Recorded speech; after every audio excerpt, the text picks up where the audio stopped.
আমরা আমাদের প্রত্যেক বছরের ৪৮ দিন বা তার থেকে বেশি সময় একটা সামান্য ডিভাইসকে দিয়ে দিই।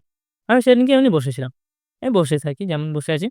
কি মনে হলো, দেখি যে এই সপ্তাহে কত আমি ফোনটাকে ইউজ করেছি।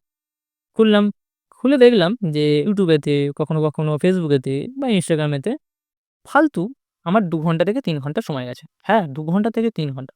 এবং সেটাকে যখন আমি দেখলাম, মনে হলো যে ঠিকই তো আছে।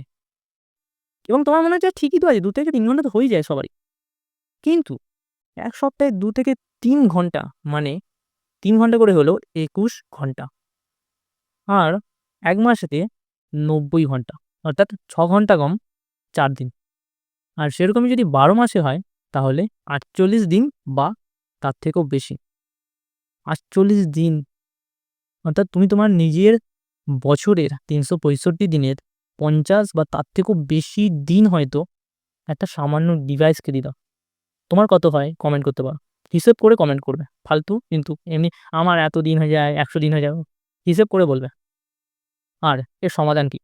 এর সমাধান হলো একটা টাইম রাখা। যে এত ঘন্টায়, হয়তো হতে পারে আমি সপ্তাহে ১০ ঘন্টা বা ১৩ ঘন্টা বা ১২ ঘন্টা আমি ইউজ করব। তাহলে কি হয়, সেটা অনেকটাই কম হয়ে যায়। এবং এটা আমি নিজের এক্সপেরিয়েন্স থেকে শেয়ার করছি।